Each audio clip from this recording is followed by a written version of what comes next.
কেন্দ্রীয় বাজেট ইস্যুতে রাজ্যে শাসক বিরোধী জমজমাট প্রচারে নেমেছে। কারণ এই সময়ের মধ্যে বাজেটের বিরোধিতা বাম দলগুলো, কংগ্রেস সহ অন্যান্য দলগুলো ময়দানমুখী। ঠিক পাল্টা জবাবে শাসক দল বিজেপি ইতিমধ্যে বেশ কয়েকটি জায়গায় কর্মসূচি সংগঠিত করেছে। সেদিক থেকে বাজেট ইস্যুতে সভা পাল্টা সভায় রাজনৈতিক বক্তব্য রাখছেন নেতারা। আজ আগরতলা একটি কর্মসূচিতে অংশ নিয়েছেন বিজেপির প্রদেশ সভাপতি তথা সাংসদ রাজীব ভট্টাচার্য। আগরতলায় কেন্দ্রীয় বাজেট ইস্যুতে বিজেপির সদর শহর জেলার কমিটির উদ্যোগে এই কর্মসূচিটি সংগঠিত হয় এবং এই কর্মসূচি থেকে নেতৃত্বের যে বক্তব্য, রাজীব বাবুদের যে বক্তব্য, তাতে বাজেটের পক্ষে তাদের শুধু বক্তব্যই নয়, রাজনৈতিকভাবে যে বিরোধীরা নিশানা বিজেপির নিশানায় রয়েছে সেটাও তাদের বক্তব্যে কিংবা কথাবার্তায় বুঝিয়ে দিয়েছেন। আগরতলায় কর্মসূচি থেকে রাজনৈতিক দৃষ্টিভঙ্গিতে যে কয়েকটি বক্তব্য তারা রেখেছেন, সে বক্তব্যের অংশবিশেষ তো অবশ্যই আমরা শুনবো, আপনাদেরকে শোনাবো। তার পাশাপাশি আপনারা আপনাদের প্রতিক্রিয়া ব্যক্ত করবেন রাজনৈতিক দৃষ্টিভঙ্গি থেকে বাজেট ব্যাখ্যা, তার বাইরে থেকে বাজেটে কি পেলেন, কি পেল ত্রিপুরা, কি পেলেন ত্রিপুরার নাগরিকরা, উত্তর পূর্বাঞ্চল কি পেল, তার একটা ব্যাখ্যা বোধ হয় খুব গুরুত্বপূর্ণ। আরো বেশি গুরুত্বপূর্ণ এই সময়ের মধ্যে এই বাজেট ইস্যুতে যারাই বক্তব্য রাখছেন তারা কতটা তথ্য নির্ভর বা তথ্য রেখেই সেখানে কথাগুলো বলছেন বা তথ্যের ভিত্তিতে কথাগুলো বলছেন, তা নিয়ে যথেষ্ট আলোচনা করার প্রয়োজন দেখা দিয়েছে। হয়তো বাজেটের পুঙ্খানুপুঙ্খ ব্যাখ্যা অনেকের কাছে আছে, অনেকের কাছে নেই। আমরা সেদিক থেকে বলছি, আজ আগরতলায় যে কর্মসূচিগুলো সংগঠিত করা হয় সেই কর্মসূচি থেকে যে বক্তব্য নেতৃত্ব রেখেছেন বা আজকের সবাই আলোচনা করেছেন সেটা বাজেটের পক্ষে, এবং এই বাজেট থেকে কি পেলেন ত্রিপুরার মানুষ, কি পেলেন উত্তর পূর্বাঞ্চলের নাগরিকের, কি পেল দেশ, কি পেল ত্রিপুরা ইত্যাদি ব্যাখ্যা রয়েছে। এই ব্যাখ্যার মাধ্যমে বিজেপি পরিচালিত সরকারের আমলে বাজেটের যে দিক বা বাজেট কিভাবে মানুষের কল্যাণে কাজ করবে, বিকশিত ভারতের বিকশিত বাজেট যে শুধু বলা হচ্ছে, তার যে একটা প্রকৃত ব্যাখ্যা সেটা কিন্তু নেতৃত্ব দিচ্ছে। এদিক থেকে আজকের বিষয় আমরা নির্ধারণ করে বলছি, জমজমাট রাজনৈতিক ময়দান, বাজেট ইস্যুতে সভা পাল্টা সভা এবং রাজনৈতিক দল হিসাবে শাসক বিরোধী প্রত্যেকে ময়দানে রয়েছে। আগরতলার কর্মসূচি থেকে বিজেপির প্রদেশ সভাপতি তথা সাংসদ রাজীব ভট্টাচার্য এবং সদর শহর জেলার সভাপতি অসীম ভট্টাচার্যের খানিক বক্তব্যের অংশবিশেষ আমরা শুনবো, আপনাদের কথাও শুনবো।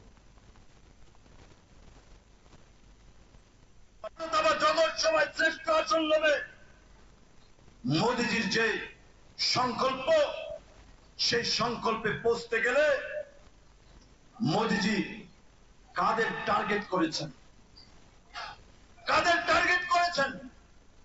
টার্গেট করেছেন গরিবকে, যারা অন্তদয় আছে তাদেরকে টার্গেট করেছে, যারা যুবক শ্রেণী আছেন তাদেরকে টার্গেট করেছে, যারা কৃষক আছেন তাদেরকে টার্গেট করেছে, যারা মহিলারা আছেন তাদেরকে টার্গেট করেছে। পরিকল্পনা ভাবুন, পরিকল্পনা ভাবুন। মেলা মাস পশ্চিমী চমনিতে যারা বসে ওই ঠান্ডা করে যারা রাজনীতি করে, তারা বাজেট সম্পর্কে মানুষকে বিভ্রান্ত করার চেষ্টা করছে। আপনারা শিক্ষিত মানুষ, এই অঞ্চলে যারা কমিউনিস্ট সমর্থিত আছেন, যারা কংগ্রেস সমর্থিত আছেন, আপনারা ভালো করে জানেন যে 2025 এবং 2026 যে বাজেট পেশ করা হয়েছে, এই বাজেটে মোদীজির যে সংকল্প, এই সংকল্প যদি বাস্তবায়িত হয়, আপনাদের রাজনৈতিক ব্যবসা চলবে না। ব্যবসা চালানোর জন্য আপনারা সেই উল্টো পাল্টু বক্তব্য বলছেন, উল্টো পাল্টু বক্তব্য বলছেন। আমরা দেখেছি ত্রিপুরা রাজ্যের মানুষের বিপদের সময় যারা মেহনতি মানুষের সরকার বলে, যারা গরিবের সরকার বলে, যারা কর্মচারীদের বন্ধু বলে, যারা ত্রিপুরা রাজ্যের মানুষের ভাবাবেগকে নিয়ে, যারা ত্রিপুরা রাজ্যের মানুষকে মনের ভিখারি বানিয়ে দিয়েছিল, যারা গরিবের বন্ধু বলে, উদয় ছিল কমিউনিস্টের বন্ধুরা, কংগ্রেসের বন্ধুরা, যখন আমাদের রাজ্য সভাপতি থেকে শুরু করে রাজ্যের মাননীয় মুখ্যমন্ত্রী মঞ্চে বসা আমাদের ভারতীয় জনতা পার্টির কার্যকর্তারা প্যারালাইজ কমিউনিটিতে হাজারো হাজারো মানুষ যখন বন্যার সময় মানুষের পাশে ছিল, উদায় ছিল কমিউনিস্ট বন্ধু। আপনারা গরিবের বন্ধু।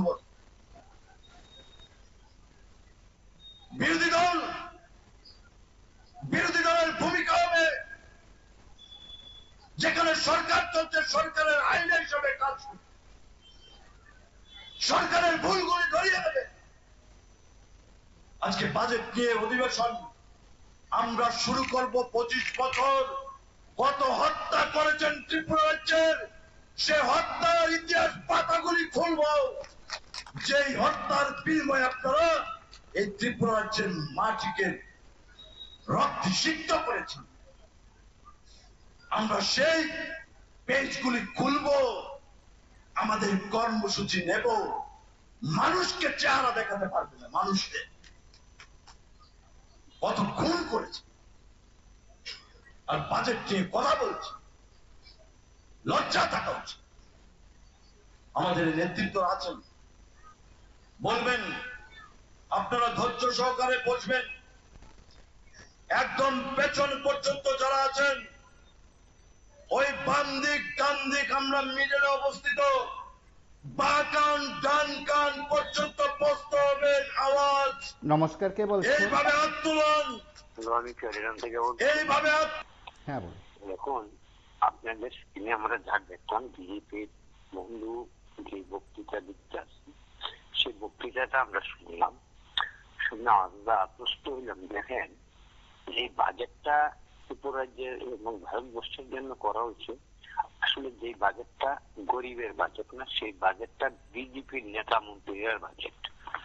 যদি তাই না হইতো, বিজেপির নেতা মন্ত্রীরা 5 বছর 7 বছর হয়েছে গভর্নমেন্ট, মাত্র বিজেপি সরকার আছে, বিজেপির কিছু অংশ না, সব না, আংশিক 2-4 জন করে প্রতি লোকসভাতে আছে, তারা আঙ্গুল ফুলিয়া কলা গাছ।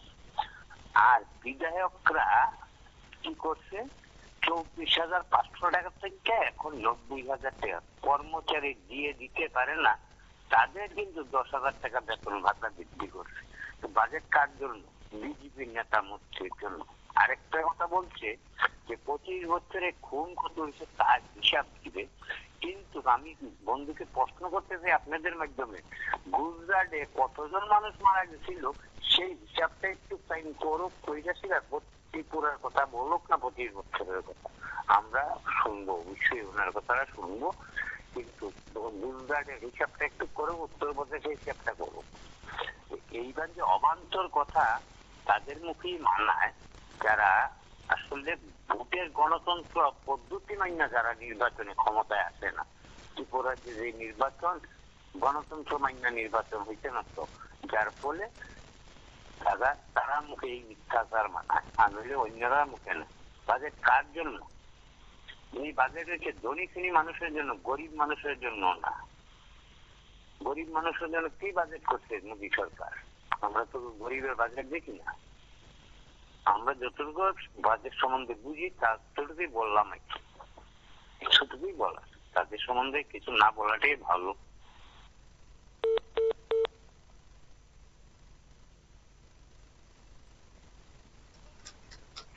এইভাবে হাত তুলুন। নমস্কার, কে সবাই বলছেন? পেছন পর্যন্ত যারা আছেন, পেছন। হ্যালো, নমস্কার। কথা বলুন। হ্যালো, নমস্কার। কথা বলুন। হ্যাঁ, হ্যালো, নমস্কার। উনি যে বক্তৃতা রাখছেন, ওনার সম্পর্কে তো আগে প্রথমে জানা দরকার, উনি কি ছিলেন, এখন কি হয়ে গেছেন। বিজেপি আসার পরে 7 বছরে উনি কি ইন্ডাস্ট্রিয়াল না বড় বড় লোকের ছেলে? ওনার সম্পর্কে তো আগে প্রথম যাচাই করা দরকার, সিবিআই তদন্ত করা দরকার। উনি আঙ্গুর ধুলে কলা গাছ হয়ে গেছেন, ওনাকে তো সবাই চিনে। আর উনি যে মানুষ দেখিয়ে ডাইন দিক বলছে, ওটা তো আজকে বিজেপি ক্ষমতা আছে তার জন্যে।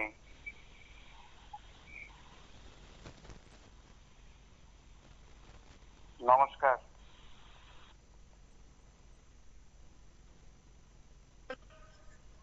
আমি পেছন পর্যন্ত দেখতে পাচ্ছি, পেছন পর্যন্ত হাত তোলেন।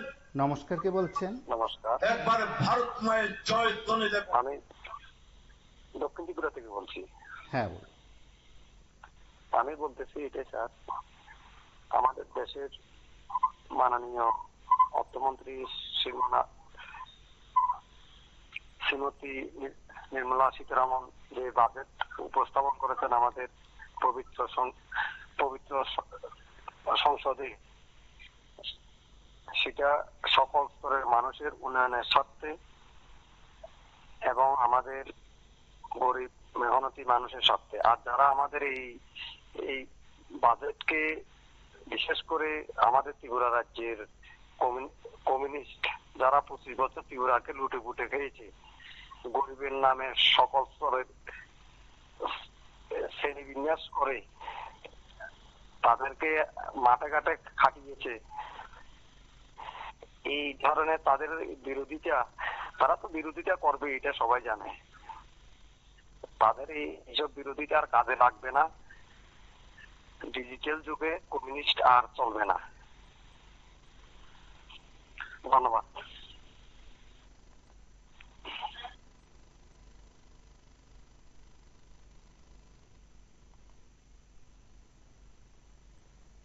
ধ্বনি দেব। বলুন ভারত মাতা কি। হ্যালো, নমস্কার, কে আরে ভাই, বলছেন? এটা কি শব্দ? হ্যালো, হ্যাঁ, বলুন। এটা তো আমরা মহিলারা দিলে বলুন। করতে চাই। বলছিলাম যে আমাদের সংসদে যে মাননীয় অর্থমন্ত্রী নির্মলা সীতারামন যে বাজেট পেশ করেছে, এই বছর দেখা গিয়েছে রেখাতে বাজেট কম হয়েছে। মানুষের, গরিব মানুষ যেখানে রেশন ফ্রিতে দেওয়া হতো এতদিন, কিছুদিন দিয়েছে ওরা, এটাও কমিয়ে দিয়েছে। তাহলে এই যে বাজেট, এই বাজেটে গরিবের কি উপকার হলো? যারা মাসে 1 লক্ষ টাকা ইনকাম করবে, প্রায় বছরে 12 লক্ষ টাকা ইনকাম, তাদের পর্যন্ত ট্যাক্স লাগবে না, এরপরে ট্যাক্স দিতে হবে। তাহলে যে 1 লক্ষ টাকা ইনকাম করবে সে যদি ট্যাক্স না দেয়, এটা কি গরিবের জন্য হলো বাজেট? এটা তো গরিবের জন্য বাজেট হলো না। বাজেটের জন্য বিরোধীরা এই দাবি করছে এখানে গরিবের কি উপকার হলো। পারলে বিজেপি নেতা, মন্ত্রী, মুখ্যমন্ত্রী, অর্থমন্ত্রী বা যারা বুথ স্তর পর্যন্ত যারা আছে বলুক না।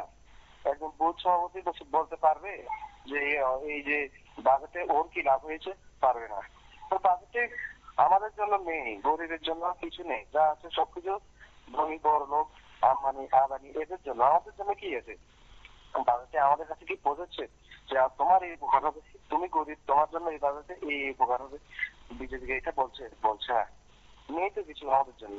থাকলে তো এটা বলতো। আমাদের গরিবের জন্য কি সেটা ওরা বলতে পারে না, কিন্তু বাজেট ভালো হয়েছে। ভালো হয়েছে কি? ভালো হয়েছে ওই কুকুরে কামড়ালে কি হয়?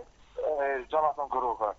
আর ওই বিজেপি ওরা লাল ঝান্ডা দেখলে ওদের লালাতঙ্ক রোগ হয়। দেখছেন তো এই যে বিশ্ববন্ধু সেন মানেশ্বর নাকি ডাক্তার নাম্বার 1 আর জিতেন চৌধুরী ডাক্তার নাম্বার 2, কি হয়েছে? পরে আবার ক্ষমা চাইতে হচ্ছে। আরে ওরা যদি বার্তা হতো, ওরা যদি কিছুই না করতো, এখন ত্রিপুরাতে ওরা কিভাবে আছে? জনগণ ওদেরকে বলতো, জনগণ ওরা জনগণের সামনে যেতে পারতো না যদি ওরা যদি খারাপ কাজ করে থাকে। কিন্তু আমরা তো দেখেছি, আমরা তো গত 5 বছরে 7 বছরে দেখেছি যে বিজেপির যে বিধায়ক বা যে মন্ত্রী নিজের এলাকায় যেতে পারছেন না, দৌড়ানিকেই আসছেন। এরকম তো আমরা দেখেছি তো। ত্রিপুরাতে বিজেপির এই অবস্থা নিজের দলের মধ্যে কার্যকর্তা নিয়ে পূর্ব ত্রিপুরা আসনে দাঁড়া করার জন্য ত্রিপুরা থেকে 5টা হাওয়াত করে নিয়ে আসতে হয়েছে। এত বড় একটা বন্যা গেল, আজকে 1 বছরের হয়ে গেল, এখনো কোন যে পূর্ব ত্রিপুরা আসনে লোকসভা প্রার্থীর কোন যে জয়ী প্রার্থী যে সাংসদ, ওনাকে দেখা যাচ্ছে না, মানুষ দেখতে পাচ্ছে না। না ত্রিপুরা অবস্থা কার্যকর্তারা দেখছে, না বিজেপি দেখছে, না সাধারণ মানুষ দেখছে। কি উপকার হবে?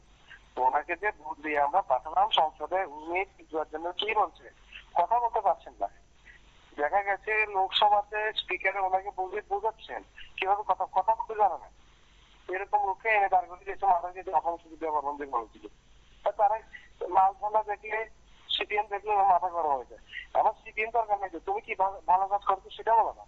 আপনার দেখবেন বাড়ি থেকে সকালে এরা ঘুম থেকে উঠলেন ঘুমানোর আগ পর্যন্ত যা কিছু হয়েছে, আপনি যা কিছু নিজের চোখে দেখবেন 90% সিপিএম আমাদের 7 বছরের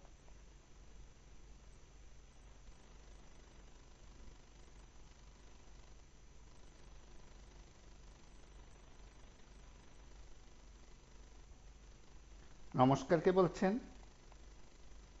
উদয়পুর থেকে বলছি। হ্যাঁ বলুন।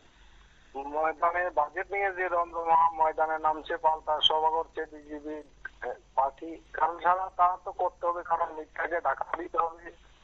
এখন অনেকটা আমরা বক্তব্য শুনলাম, বামপন্থ সম্বন্ধে অনেকটি আলোচনায় করেছেন।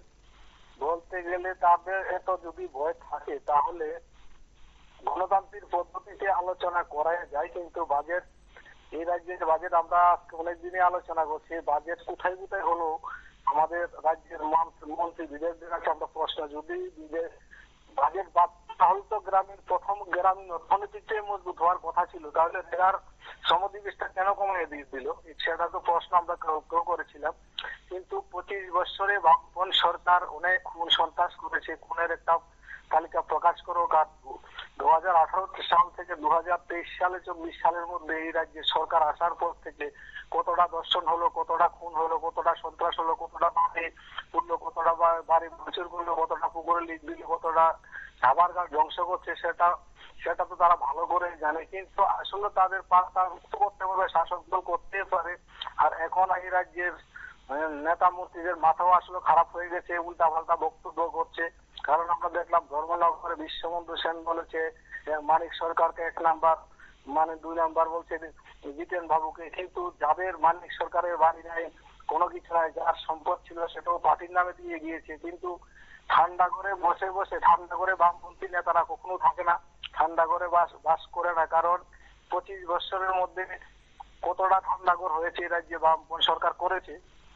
মেলার মাঠ ছাড়া, পার্টি অফিসটা ছাড়া কোথাও আর আমরা দেখিনি এরকম বড়। তারা এই 7 বছরে এক একটা 3 তলা 4 তলাও পার্টি অফিস করেছে। কিন্তু উন্নয়নের বাজেট, সেটা বাজেট হলো, কিন্তু এই রাজ্যের বিজেপি নেতা নেত্রীদের জন্য বাজেট হলো।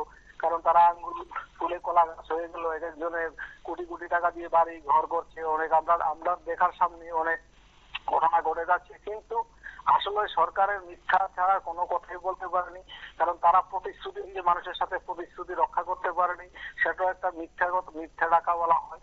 কারণ এই সরকার আসার আগ থেকে পর পর্যন্ত যাই কথা দিয়েছে মানুষের জনগণের সাথে, একটা কাজও করতে পারেনি। গ্রামে গঞ্জের শহরতলি যেসব রাস্তাগুলো রয়েছে সেটি তো মেরামতের কোনো বিষয় নাই, জাতীয় সড়কটা ছাড়া। অন্য বেকারের তাদের 7 বছরে তাদের বিকাশ হয়েছে, 7 বছরের মধ্যে 2 বার তাদের এমএল ভাতা, মন্ত্রী ভাতা বেড়েছে, কিন্তু জনগণের ভাতা কি কোথায় বাড়লো? এই রোজগার কমে গিয়েছে মানুষের।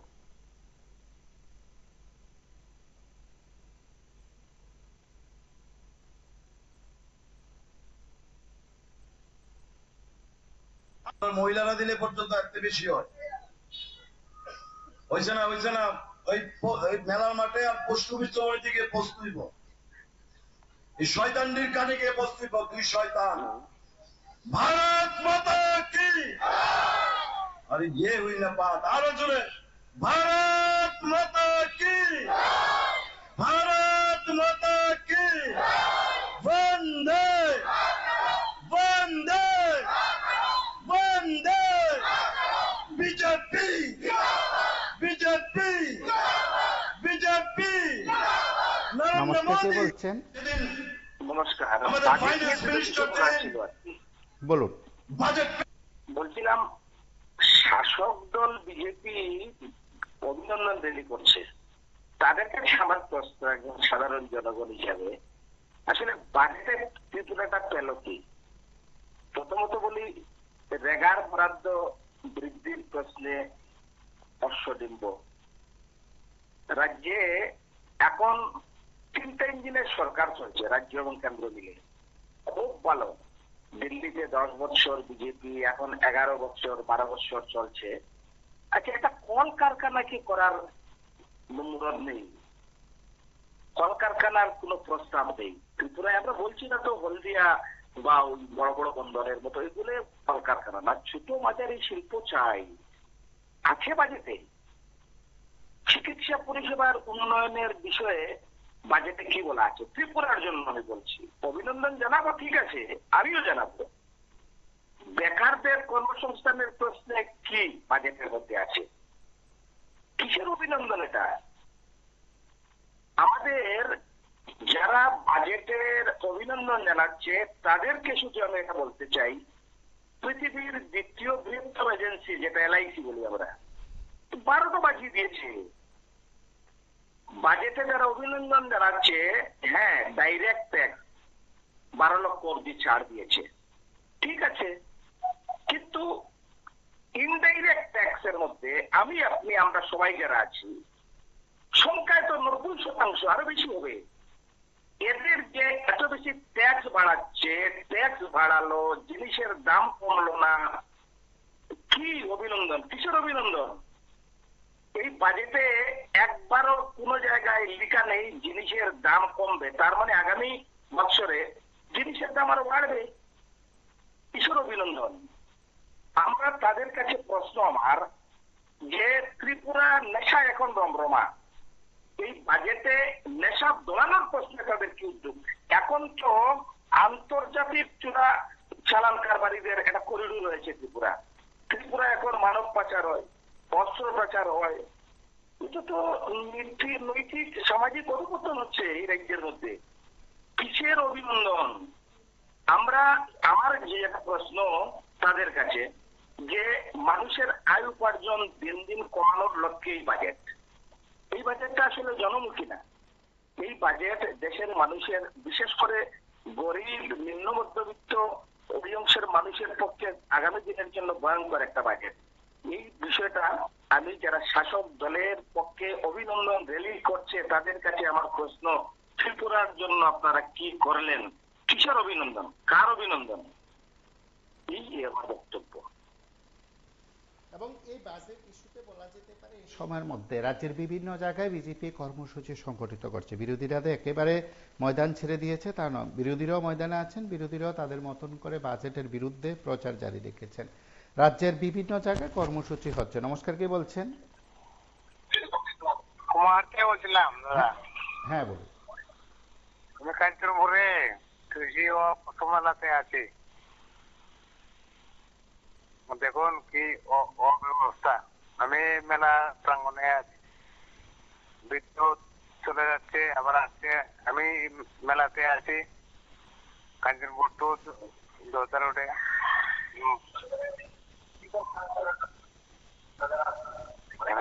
এটাই বলবো, হ্যাঁ মানে কি ব্যবস্থা চলছে।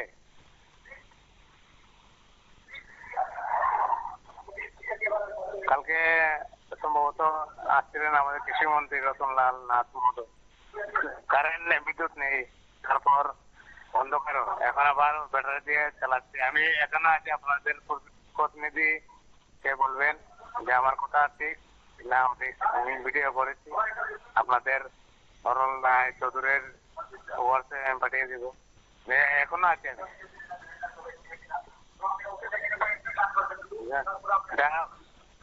কাঞ্চনপুর দরজা রোডের অনুকূল ঠাকুরের আশ্রম, যে তার ডান দিকে এখানে মাঠের মধ্যে কৃষি ও পুষ্প মেলা চলছে কাঞ্চনপুর। হ্যাঁ, আমি এদিকে আসি যাই, আমার যে কোনো বাণিজ্যিক কারণে আসা যাওয়া চলে। মিডিয়ার লোক অনেক আছে, আমি তো মিডিয়ার লোক না, আমি গাড়ি থেকে দেখছি, ভিডিও করছি। হ্যাঁ, মানে বিদ্যুৎ আসছে যাচ্ছে। হ্যাঁ, মানে জাতি জনজাতি অনেক লোক আসছে, তারপর বিদ্যুৎ নেই। এটা যদি এই টাইমে আপনি রেকর্ডিং করেন, আপনাদের নাম বলবো না, ওই ন্যাশনালের মিডিয়া আছে, বলবেন যে আমি কুমার দিয়ে বলছি। মানে বিদ্যুৎ নেই, বিদ্যুৎ কৃষি এক ব্যক্তির কাছে। আমি এখনো আছি কাঞ্চনপুর, মানে ওই মেলার প্রাঙ্গণে আছি, মেইন রোডে। এটা বলবো আগে, মানে আর কিছু না। হ্যাঁ, ধন্যবাদ।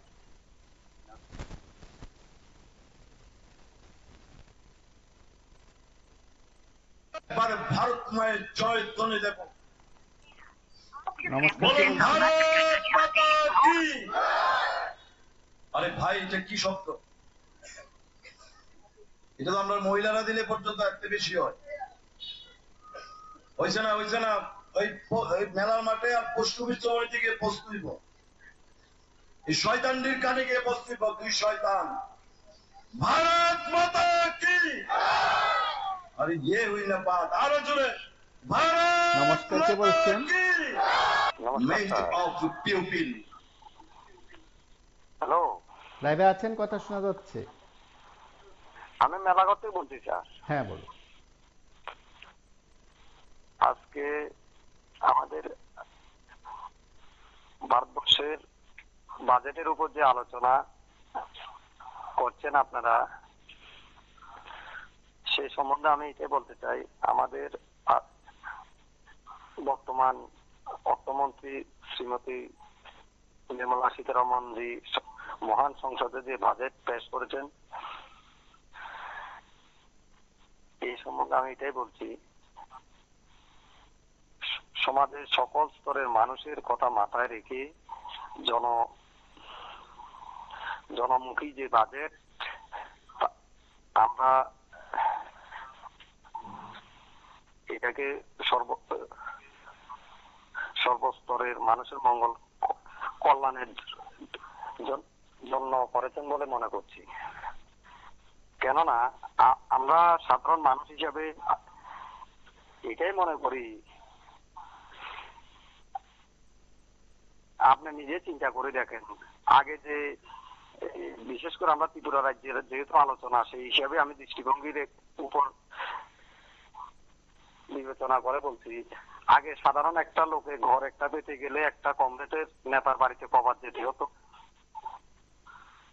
সাধারণ একটা কল পাওয়ার জন্য কতবার পায়ে ধরতে হতো, কত একটা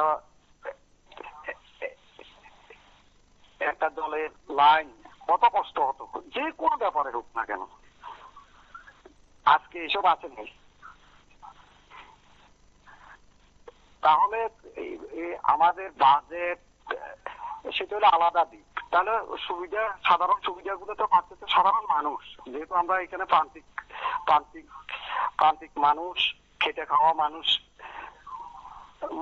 মধ্যবিত্ত বা উচ্চবিত্ত লোকের সংখ্যা তো কম। তো তাহলে তারা এত বিরোধিতা করার মানে কি? তারা মানে হচ্ছে তারা আগের মতো কিছু সংখ্যক লোক ত্রিপুরা রাজ্যের সাধারণ সহজ সরল মানুষকে আর বোকা বানিয়ে রাজপথে হাঁটাতে পারছে না, তাদের পরিবারকে সমৃদ্ধ করতে পারছে না অর্থনৈতিক ভাবে। তাহলে তারা যারা দেশ মানে না, তারা কিসের মাঝে বুঝবে? এইসব বোকামি করে ত্রিপুরা রাজ্যের মানুষকে আর বেশি দিন বুঝাতে পারবে না বর্তমান ডিজিটাল যুগে। কেননা মানুষ সব বুঝছে, আমাদের প্রধানমন্ত্রী কি করছে, দেশ কোন পথে এগুচ্ছে, ভারতের বিদেশ নীতি কি, সব কিছু দেখছে মানুষ। এইসব ভাঙ্গা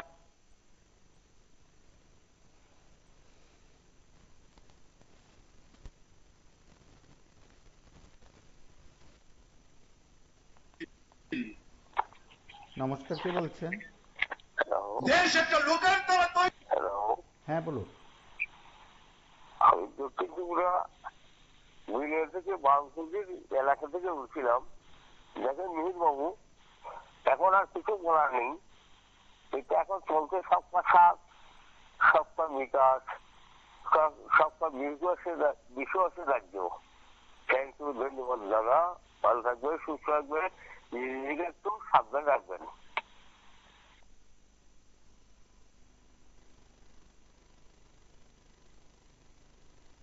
একটা লোকের দ্বারা তৈরি হয়, একটা মানুষের অর্থনৈতিক বুনিয়াদ এবং দেশের মধ্যে বসবাসকারী জনগণ যে সরকারকে বিশ্বাস করে, ভরসা করে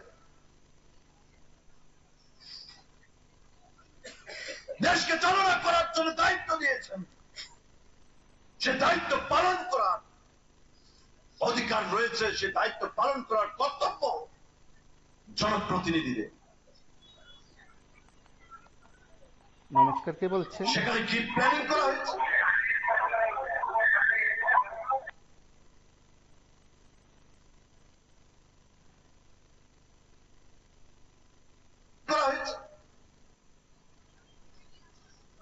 যে ভারতবর্ষের বিকাশে তেজি করা, ভারতবর্ষের নমস্কার, কে প্রত্যেকটা বলছেন? কোণায় যাতে ডেভেলপমেন্ট পৌঁছবে। নমস্কার দাদা, আমি সুনীল তার বর্মা ব্যবস্থা বলছি। দেখুন, ভারতবর্ষের বাজেটই আর করতে পারবো না। আর যদি এই বিজেপি সরকারটা 2টা বছর থাকে, 2 বছর যদি দেশ শাসন করে, বাজেট করার কোনো রাস্তাই নেই। কেন নাই জানেন তো? ভারতবর্ষে এমন কোন সরকারি ডিপার্টমেন্ট গুলি নাই যেগুলি বিক্রি করার মতন, এটি বিক্রি করছে না। সবগুলি বিক্রি করে লাগছে এই বিজেপি গভর্নমেন্ট, শেষ করে দিছে। রেলের থেকে আরম্ভ করে, ইন্স্যুরেন্স কোম্পানি থেকে আরম্ভ করে কি রাখছে, এয়ারপোর্ট সব বিক্রি করছে। বাজেট করতেছে যেমনি বসে এমনি সাবসিডি নামে লুটতেছে, মন্ত্রীরা লুটতেছে। কি বাজেটটা ভালো করছে, তারপর কর্মচারী বন্ধ করে দিতেছে। ইডিও তো টাকা লাগে, দেশ চালাতে গেলে, কর্মচারী চালাতে গেলে টাকা লাগে। তো কর্মচারী রিক্রুট করাটাও বন্ধ করে দিছে, কোনো রিক্রুট নাই। তারপর দেখেন স্কুল মিলিটারি বন্ধ করে দিতেছে। স্কুল কলেজে যে স্কুলগুলি ভাঙি রয়েছে, বাউন্ডারি ওয়াল দেওয়া বা বিভিন্ন ভাবে অনেক স্কুল আছে, টেবিল নাই, বেঞ্চ নাই, টেবিল বেঞ্চ যাওয়ার মতন ক্ষমতা নাই, রাস্তা মেনটেনেন্স করার মতন ক্ষমতা নাই। তাহলে কোন জায়গা নিয়ে দাঁড়াইছে এই বিজেপি গভর্নমেন্ট? দেশটা আপনি কল্পনা করতে পারছেন না যে কোন জায়গা নিয়ে দেশটা দাঁড়া করে দেশের দিনের পর দিন। কি বাজেট করবে এরা বলেন তো? মানুষে কাজ দিতে পারে না, ওই 2 কেজি চাল, 3 কেজি চাল এরকম দিয়া বুঝিয়ে একটা সরকার পাবে। ভারতবর্ষে এটা কি চলছে অবস্থা আপনি কল্পনা করেন? সাধারণ মানুষ বাঁচানোর কোন রাস্তাই রাখছে না। জিনিসপত্রের দাম কই নিতেছে সুর করে। এইভাবে পয়সা আমদানি করেও তারপরেও বাজেট করতে পারে না। কি বাজেট করবো কোন তো? কি শিশু, নতুন শিশু হইলে পরে তারও মানে টাকা দিব নাকি? মনে হয় যেন তার যে লেকচারটা মারতেছে, মনে হইতেছে এরকম যে বেকার টাকা দিতেছে, আর এখন নতুন বাচ্চা হইব তো টাকা দিব। তবে একটা কথা কই, ভারতবর্ষ যদি 2 বছর আর 3 বছর বিজেপি শাসন করতে পারে, তাহলে আমরা যেটা নেটে পাইছি 2-4টা কান্ট্রি, দেশের সুন্দর সুন্দর মেয়ে বিদেশের কাছে বিচ্ছা যে টাকা ইনকাম করে রাষ্ট্র চালাইছে, আমরা ভাবি বিজেপি নিয়ে ভারতবর্ষ এরকম শুরু করে দেয়। কারণ আইন কানুন জাল লেগে তারা বাঁচনের লাগিয়া হিন্দু রাষ্ট্র কইতেছে। কর মানেটা কি? দেশটাকে খালি করে লাইছে। হিন্দু রাষ্ট্র করতে হলে হিন্দু শাসনে, ব্রাহ্মণ্য শাসনে হয়তো তারা বাচ্চা যাইব ভাবতেছে। এত সহজ ভারতবর্ষে বাচ্চা। তখন সবচেয়ে ভয়ঙ্কর বিপদ হলো ভারতবর্ষের সুন্দরী মেয়েরা আবার বিক্রি করে রাষ্ট্র চালানো লাগে। আর কি আছে পেছনে? সবই তো বিচ্ছা হয়েছে। আর নাহলে দেশটা টুকরা করে লাগবো। টুকরা ভাবই ধরছে। ভারতবর্ষ যখন টুকরো হইব, ভারতবর্ষে কিচ্ছু বাঁচবো আমার মনে হয় না। শেষ করে দিছি বিজেপি গভর্নমেন্ট। বুঝতে পারবো যে লিকচারটা কোন মারলো আপনার ইয়াতে দেখলাম, সেও বুঝবো যে কতদিনে কত সাল, আর 2 বছর 3 বছর পরে যাই না কত টাকার মালিক হয়েছে। যদি বেশি টাকার মালিক না হয়ে থাকে তো তাহলে দুর্দশা শেষ হইব না। আমরা টের পাইতেছি যে আমরা কোন হালে যাইতেছি, দেশটা কোন দিকে নিতেছে, আমরা কই নিয়ে হয়েছে। আর সবচেয়ে উচিত বিচারটা করবো তীব্রা মাথা বালা বাজে ছিল, তীব্রা মাথাকে বিরোধিতা করলো। কালকে আপনার প্রোগ্রামই তো দেখলাম, ওই তীব্রা মাথা তো দিতে পারতেছে না কোনো কিছু। দেখেন না পরিণাম কি? এটাই বলো, আর কি বলবো? মানুষে বুঝে না বুঝে তো উড়ে গেছে না।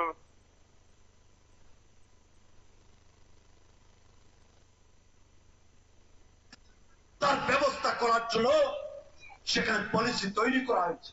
হ্যালো, নমস্কার, কে বলছেন? বলছিলাম আজকে তো জমজমাট রাজনৈতিক যেটা বললেন আপনি, রাজনীতিটা তো জমজমাট হবে। এখানে তো খাওয়া পাওয়ার ব্যাপার চলছে। যেটা দেখলাম তীব্রামতার সঙ্গে বিজেপির যে মিতালি হলো, তীব্রামতা তৈরি করলো, কিসের আশ্বাস দিয়ে সব কিন্তু আস্তে আস্তে পরিষ্কার জলের মতো বোঝা যাচ্ছে। তীব্রামতাকে তাদের দাবি দেওয়া কোনোটাই পূরণ করা হলো না। তীব্রামতা যখন পার্টিটা তৈরি হলো, তখন যারা উপজাতীয় অংশের মা বোনদেরকে বোঝাচ্ছে ত্রিপুরার জন্য আলাদা রাজ্য তারা কইরা দিব, আর দিয়েছে আলাদা রাজ্য দেয় নাই। যার জন্য ট্রাইবেল উপজাতীয় অংশের মানুষরা কিন্তু তাদের কাছ থেকে মুখ ঘুরিয়ে নিয়েছে। বিজেপি এবং তীব্রামতার যে মিতালি, মাননীয় প্রদ্যুৎ কিশোর রাজা মহাশয় যে মানে বুদ্ধি করেছিলেন যেই যাকে বলে যে প্রতারণা, যে প্রতারণা করেছেন সেই প্রতারণা কিন্তু বুঝে গেছে তারা, যার জন্য রাজনীতিটা জমজমাট হয়ে গেছে। তো সামনের দিকে আরো জমজমাট হবে যখন তাদের রাজ্যভাগ তো দিল না, কনস্টিটিউশন থেকে আরম্ভ করে আরো কত কিছু যখন মনে জিগাইছে এটাই বুঝাইছে তারা। তো বোঝায় সেটা কি লাভ হতো? কোন লাভ তো, লাভের লাভ কিন্তু ট্রাইবেল উপজাতি অংশের মানুষের কিচ্ছুই হলো না। তারা যে লাভের জন্য গিয়েছিল তারা আরো 50 বছর পাচ্ছে গেছে। ট্রাইবেলের মুখের কথা আমরা যতটুকু বুঝতে পারছি, তাদের মধ্যে ভালো ট্রাইবেল যারা সরল সোজা মানুষ তারা বলছে যে আমরা 50 বছর পাচ্ছে গেছি। দশরথের আমলে ওদেরকে যে জায়গা থেকে এনে দিয়ে দাঁড় করিয়ে দিয়েছিল ব্রাহ্মণ গভর্নমেন্ট, তারা কিন্তু 50 বছর আবার পাচ্ছে গেছে। তাদের অনেকেই সেই জিনিসটা কিন্তু আজকে বলা বলি করেছে, যার জন্য সামনের দিন কিন্তু এই পাহাড়িয়ারকে আর বুঝায় যখন নিতে পারবে না বিজেপি, তখন বুঝবো কত ধানে কত জাল। এই যে বাইক বাহিনী, আজকে বাইক বাহিনীরাও বুঝতে পারছে তাদের আর ঘরে চাকরি যায় না, তাদের কোনো সাহায্য সহায়তা যায় না, বিজেপি করে তাদের কোনো লাভ হইল না। 5 কেজি চাল 2 কেজি চাল কত কিছু আমরা শুনলাম, এটি দিয়ে কিন্তু হবে না। এবার গরিবরাও বুঝতে পারছে যে আমাদেরকে 5 কেজি চাল দিয়ে আমাদেরকে তো ওরা কিনে নিয়েছে, এখন তো আর 5 কেজি চালও দিবে না, আমাদের ভবিষ্যৎ একবার নষ্ট করেছে। গরিবরা বুঝতে পারলো, ত্রিপুরা মতা সরল সোজা মানুষরা বুঝতে পারলো, এখানে প্রত্যেকটি অংশের মানুষ এই বিজেপির কাছ থেকে মুখ ঘুরিয়ে নিচ্ছে। বিশেষ করে ত্রিপুরা রাজ্যে অন্য হাওয়া আমরা বুঝতে পারছি, সেই হাওয়া কিন্তু আমার মনে হয় সামনের দিকে ওরা যত রকমের জুমলাগিরি করেছে সেই জুমলাগিরির আস্তে আস্তে তারা বুঝতে পারবে। আর এদিকে দেখেন মাননীয় অধ্যক্ষ মহাশয় যে ধরনের ভাষা জ্ঞান করেছে, ভাষা জ্ঞান করে আবার অন্যায় স্বীকার করে ভাষা জ্ঞানটা বলবে, তাদের প্রত্যেকটি মন্ত্রী কিন্তু এই ধরনের ভাষা জ্ঞান করে, তাদের মধ্যে আর ভাষা জ্ঞানের ভালো কিছু জিনিস নেই। তারা ভাষা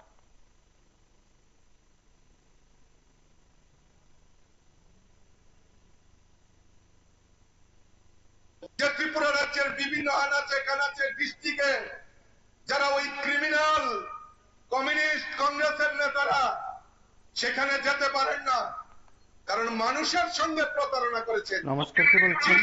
নামে প্রতারণা করেছেন। লাইভে আছেন, কথা শোনা যাচ্ছে। টিভি সাউন্ড বন্ধ করুন।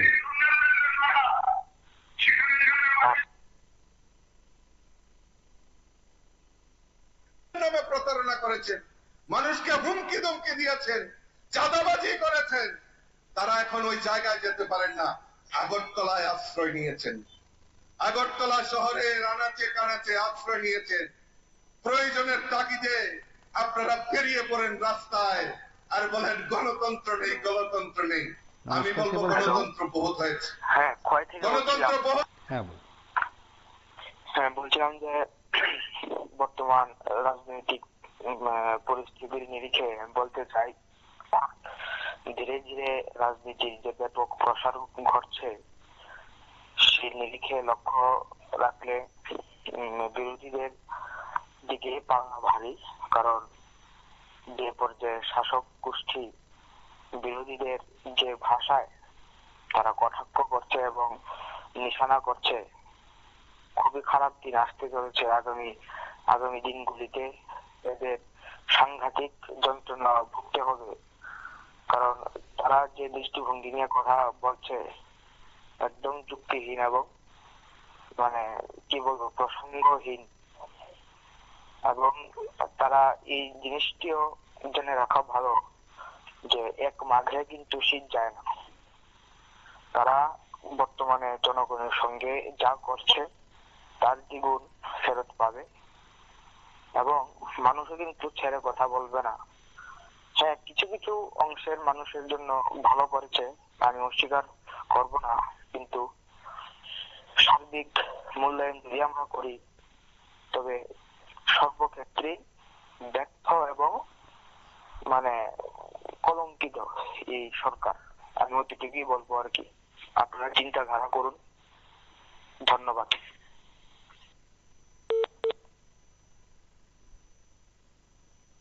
গণতন্ত্র বহুত হয়েছে। আমার সদর জেলার কার্যকর্তাদের বলবো ওই ক্রিমিনাল পুলিশের সহায়তা নিন, আমরা তাদেরকে ছাড়ব না। আমাদের বিভিন্ন জায়গায় আমাদের কার্যকর্তাদেরকে খুন হয়েছে নিশিকান্ত চাকমা, চানমোহন ত্রিপুরা, আমাদের বিভিন্ন 11 জন কার্যকর্তা খুন হয়েছে। নমস্কার, কে আমরা বলছেন? সেদিন ভুলে যাইনি, কিন্তু আমরা যারা এই হ্যাঁ, ক্রিমিনাল বলছিলাম বাজেট নিয়ে সভা, পাল্টা সভা, জমজমাট রাজনৈতিক ময়দান। তা আসলে সত্যি বাজেট তো খুবই ভালো, জনমুখী, গরিব দরদি বাজেট। এটা আমরা কেমন করে সাধারণ মানুষ বুঝবো? চালের কেজি প্রতি কেজিতে 10 টাকা, 6 টাকা, 7 টাকা বেড়ে গেছে আমাদের বাজেটটার পরে। সবকিছু জিনিসের দামপত্র বাড়ছে। তো এই বাজেটটা যে হলো, 12 লক্ষ টাকা কর্মচারী যারা আছে তারা ট্যাক্স দিতে হবে না। আম জনতা কি পেল? আমার প্রশ্নটা এটা। আর ওই রাজীব বাবুও বলছে, আরেকজন জানি কে বলছে, ভারত মাতা কি বলতে হবে, ওই শয়তান গুলা শুনতে হবে। তো ঘটনাটা কি? আম জনতা কি পেলাম? আমরা সাধারণ নাগরিক বাজারে গিয়ে যদি সাধারণ চালটা, আমরা বাঙালি ভাত খাই, যার জন্য চাল, লবণ, ডাল, তেল, এগুলার দাম বেড়ে গেল। বিশেষ করে চালের দামটা আমরা প্রত্যেকটা মিডিয়া দেখছি, চালের দাম বেড়ে গেছে 10 টাকা কেজি প্রতি। তা আমরা বাজেট নিয়ে ওই যে এই সভা, পাল্টা সভা করব, জমজমাট রাজনৈতিক ময়দান। তো সত্যি কোনটা? বিভিন্ন জন বিভিন্ন রকম বলছে।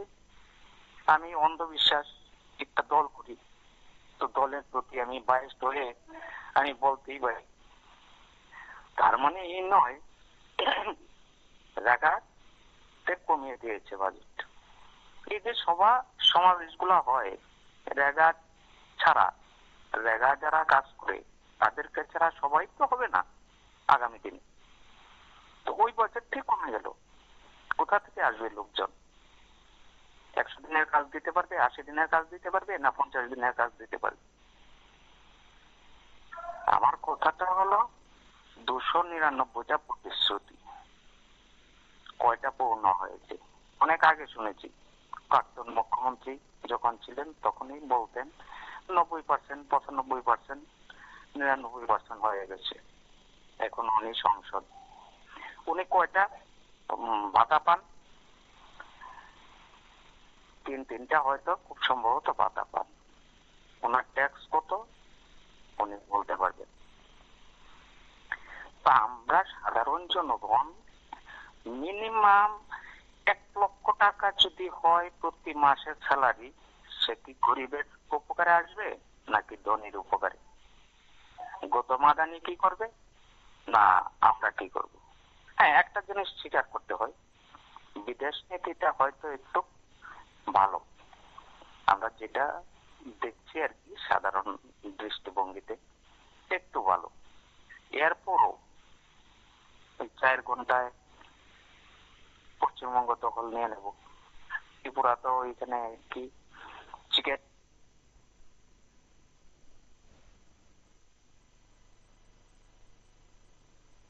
কিন্তু আমরা যারা এই ক্রিমিনাল মানুষকে হয়রানি করেছে, চাঁদাবাজি করেছে, ওই নেশার সঙ্গে জড়িত, তারা এখন নাকি আগরতলা শহরে এসে।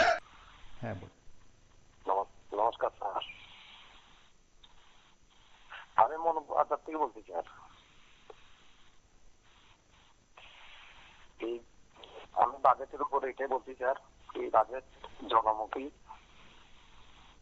সারা দেশের মানুষের মঙ্গলার্থে আমাদের অর্থমন্ত্রী উপস্থাপন করেছেন। যে বা যারা এই বাজেটকে বিরোধিতা করছেন তারা তাদের রাজনৈতিক অ্যাঙ্গেল থেকে বলছেন। আমি ত্রিপুরা রাজ্যের দৃষ্টিভঙ্গি থেকে বলতে চাইছি যে আপনি দেখেন, আগের যে আগে যে সরকার ছিল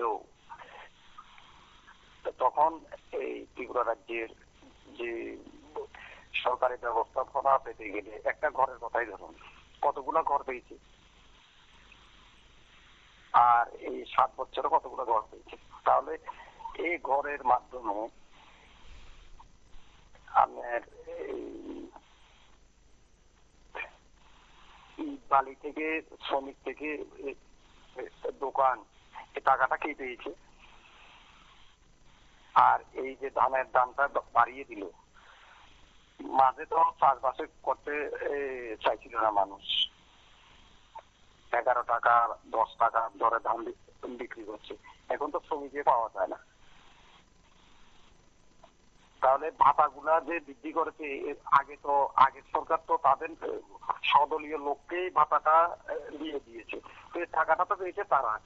ত্রিপুরা রাজ্যের সরকার পরিবর্তন হয়তো আগের সরকারের লোকদেরই উপকার হয়েছে। তাহলে তারা কোন দৃষ্টিতে, কাদের সাথে, কিসের দৃষ্টিভঙ্গিতে, কোন মতাদর্শের বিরোধিতা করছে, আমরা তো এটাই বুঝতে পারছি না। আগে যে তারা যে একবার ঘর পেয়েছে তাদেরকেই তো লিস্ট করে রেখেছে, কাউকে তো বাদ দেয়নি। আমরা কোন জায়গাতে রাজনীতি করছে বর্তমান সরকার, তার উপকার ও এত বড় বড় তারা ডিকশনারির আলোচনা যে করে, কোন দৃষ্টিতে করে, আমরা তো এটাই বুঝতে পারছি। কোন ধরনের তারা সভ্যতা, কোন ধরনের রাজনৈতিক কালচার করেছিল, সাধারণ মানুষের কত উপকার হয়েছিল, এটা আমরা দেখি নাই। ত্রিপুরা রাজ্যের এমন কোন ব্যক্তি আছে, কি ডিগ্রি নিয়ে কি আলোচনা করে, আমরা তো এটাই বুঝতে পারছি না। তারা তাদের রাজনৈতিক মতাদর্শটাই এটা হীনমন্যতা মানুষকে টিকা করে রাখা। তারা বাজেট সম্বন্ধে কি বুঝবে, তাদের অভিজ্ঞতা কি? তারা তো সবসময় মানুষকে রাজনৈতিক কলা কৌশল রেখে, তারা তো ত্রিপুরা রাজ্যের মহিলাকে সন্ধ্যাভাত দিয়ে দিতে দেয়নি, মহিলাকে নিয়ে ঘরে ঘরে গৃহযুদ্ধ লেগিয়ে দিয়েছে।